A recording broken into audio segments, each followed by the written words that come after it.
adjective ရဲ့အဆင့်3ဆင့်ကိုစာကြောင်းတွေထဲမှာဘယ်လိုရေးရလဲဆိုတာကိုပြောပြပါမယ်ပထမဆုံးပုံစံက subject plus verb plus d1 ပုံစံပေါ့အဲ့မှာဆိုရင်ပြုသူဖြစ်သူရှင်းလာမယ်ပြီးသွားလို့ရှိရင် verb နောက် amazing word ဆိုရတဲ့တခုခုလာမယ်ဒါပြီးသွားလို့ရှိရင် d1 adjective ရဲ့အဆင့်1အဲ့လိုမျိုးလာတဲ့ပုံစံလေးပေါ့ဥပမာဆိုရင်စုစုကစာတော်တယ်အဲ့ဒီမှာ subject ကစုစုဟုတ်ပြီ subject ရေးပွားရင် verb လာရမယ်เนาะ verb က verb to be is are was were တွေကနေပြီးတော့စုစုကအနေဆိုတော့ပြီးတော့လက်ရှိလည်းဖြစ်နေတာဆိုတော့ကြောက်သူက is ကိုသုံးမယ် subject ရဲ့ verb ရဲ့လာပြီးသွားလို့ရှိရင် d1 ကကြတော့စာတော်တယ်ဆိုတော့ကြောက် clever စုစု is clever ဒါ subject verb d1 ပုံစံနေပေါ့နောက်တစ်ခါ d1 ကိုဘယ်လိုမျိုးလဲသုံးလို့ရတယ်လဲဆိုတော့ subject နှစ်ခုရှိတဲ့စာကြောင်းလေးဥပမာဆိုရင်ဒီမှာပေါ့စုစုကအေးလောက်စာတော်တယ်ဒီမှာဆိုလို့ရှိရင် subject နှစ်ခုကိုဂုံရည်တူခြင်းသူကနှိုင်းရှင်တာစုစုကအေးလောက်စာတော်တယ်ဆိုတော့ကြာရင် subject နှစ်ခုကိုပထမ subject ကိုရှေ့ဆုံးမှာရေးမယ်နောက်ဒုတိယ subject ကိုနောက်ဆုံးမှာရေးမယ်ပြီးသွားရင်နော် subject 1ပြီးသွားတဲ့ခါကျရင် verb လာရမယ်စုစုဆိုတော့နဲဆိုတော့ is ကိုသုံးမယ်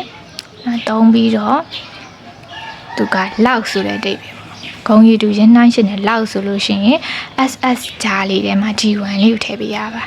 အဲကြတော့ s d1 s အဲ့ d1 ကဘာကိုထည့်ရမလဲဆိုတော့အဲ့ adjective d1 ဖြစ်တဲ့စာတော်တဲ့ clever လေးကိုလည်းမလာထည့်မှာနော်အဲ့တော့ s clever s subject 1ရေးတယ် verb ရေးတယ် s d1 s ပုံစံလေးရေးတယ်ပြီးတော့ရင်ဒုတိယ subject က aa အဲ့တော့စုစု is as clever as aa စုစုက aa လောက်စာတော်တယ်အတိုင်းပဲဂုံရည်တူချင်းကိုဒါကြတော့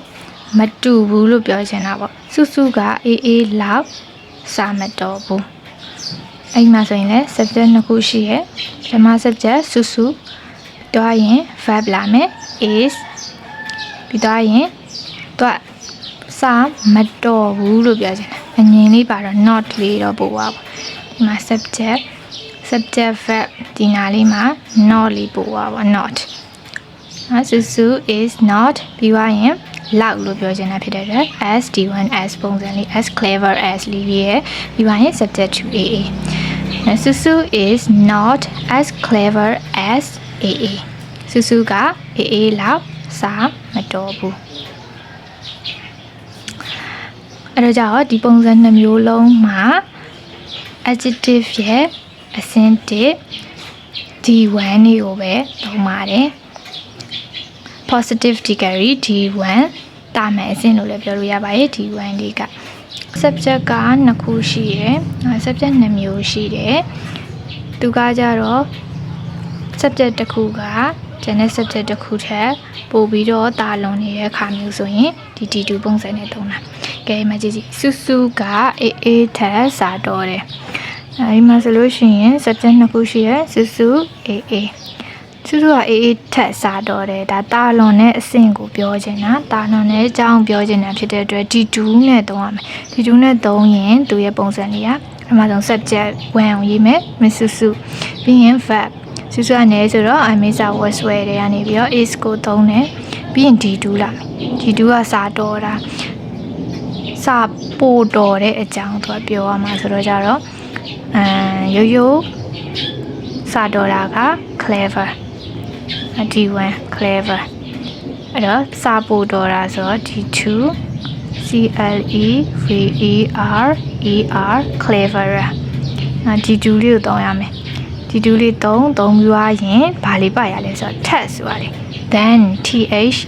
and then ဆိုတာလေးပါရအဲ့ဒါရင် d2 then ပြီးွားမှာဒုတိယ subject aa အဲ့ဒါဘယ်လိုပြောရလဲဆိုရင် Susu is cleverer than aa စုစုက အေးထက်စားတော့တယ်ဒီပုံစံလေးနဲ့နော် subject 1 verb G2 then subject 2အဲ့ပုံစံလေးနဲ့ရနောက်တစ်ခုအောင်ကကြော်ထက်ပိုခံရတယ်ဒီမှာဆိုရင် subject 1ကအောင် subject 2ကကြော်ဟိုးနောက်ဆုံးမှာ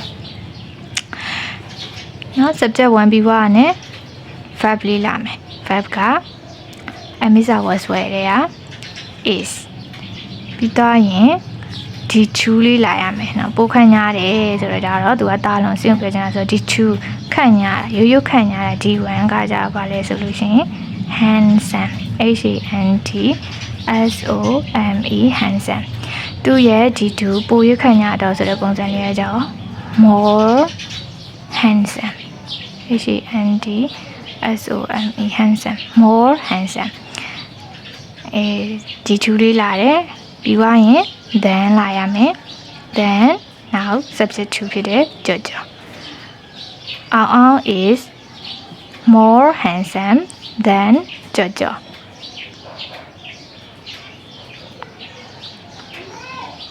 နောက်တစ်ခုသူကသူ့အကိုထက်ပိုပြီးတရှင်းဆိုကောင်းတယ်။ဒါဆိုလို့ရှိရင် subject 1ကသူဆို he သူ့အကိုဆိုတော့ his brother ဒါကနောက်ဆုံးမှာsubject 1ပြီးွားရင် verb လာရမှာဆိုတော့ရမ verb လိုက်ရှာတယ်။ပုံမှန်ဆိုရင်အမိစာ was ဆွဲတုံးမှာဒါပေမဲ့ဒီမှာကကြတော့ verb ကတရှင်းဆိုဆိုတဲ့ဟာပါ။နော်ပြု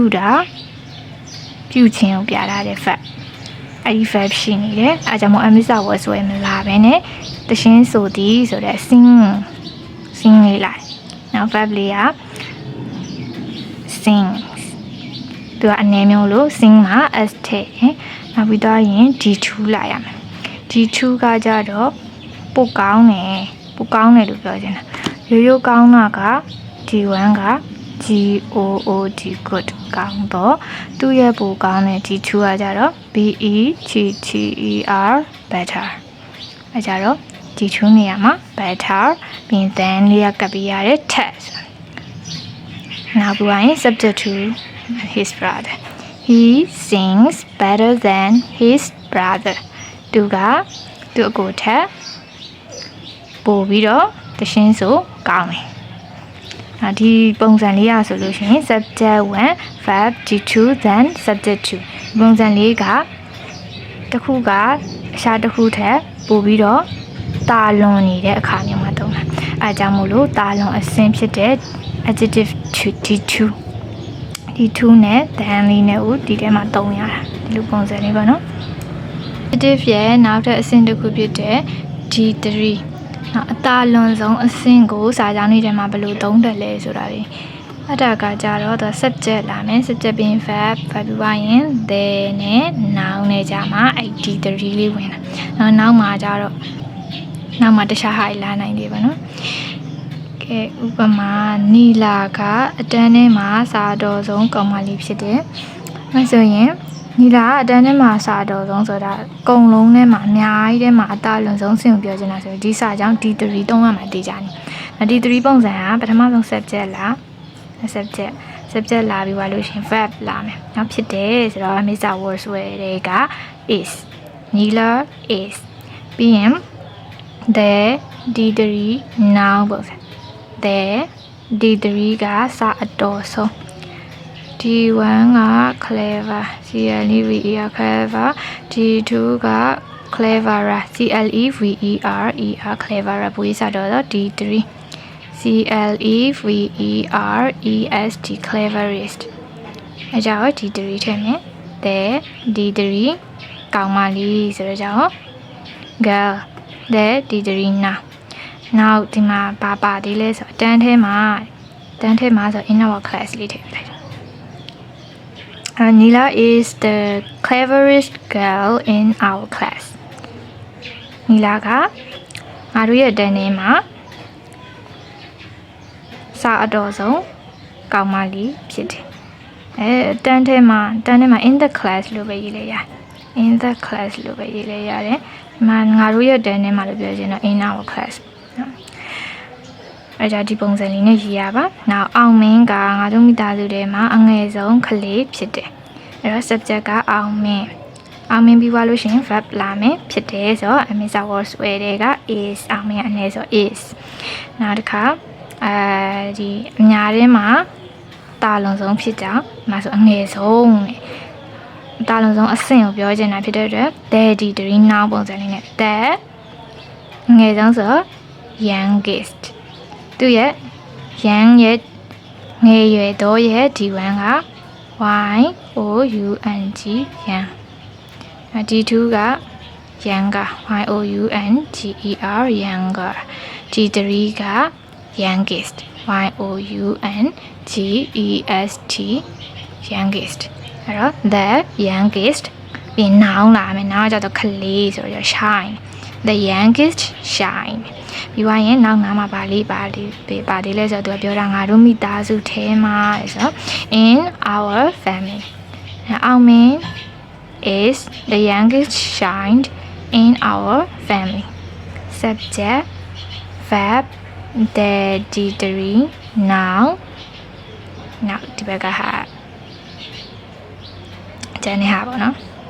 နောက် theory ကအလှဆုံး main ကလေးဖြစ်တယ်theory subject ရဲ့ verb ကကြဖြစ်တဲ့ဆိုအမိစာဝတ်ဆွဲတဲ့က theory ရဲ့အနေဆို is ပြီးတဲ့ D3 noun နဲ့သုံးမယ် the D3 လိုက်ရှာမယ်သူကလှအလှဆုံးရိုးလှပတော့က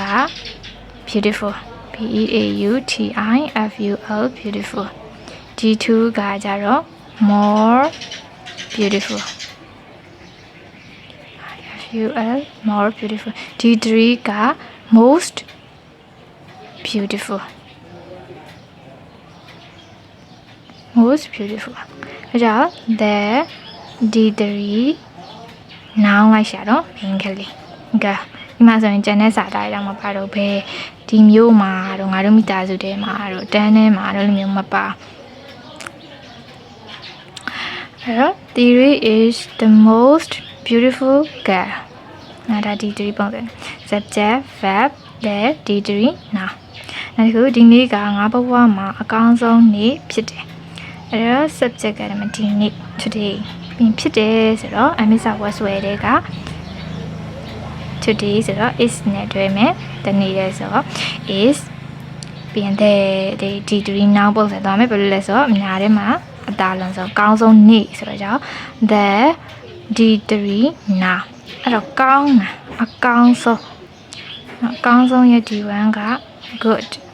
God ရိုးကောင်းတော့က God good ပိုရကောင်းတော့က better BETTER better D3 ကကြတော့ best BEST best အဲ့တော့ the best day ဆို day the best day the D3 noun ပုံစံနဲ့နောက်ပြီးွားရင်ပါသေးလဲဆိုတော့ငါဘဝမှာဆိုတော့ in my life today is the best day in my life subject verb the D3 noun နောက်ကကျန်နေဟာလေးဒီပုံစံဆိုလို့ရှင်ပဲရှင်ဒီမှာသုံးလို့ရတယ်ဆိုအများထဲမှာတယောက်ကဒါမှမဟုတ်လေတစ်ခုခုကအသားလွန်ဆုံးဖြစ်နေဆိုလို့ရှိရင်ဒီ D3 ပုံစံလေးနဲ့သုံးရတာဖြစ်ပါတယ်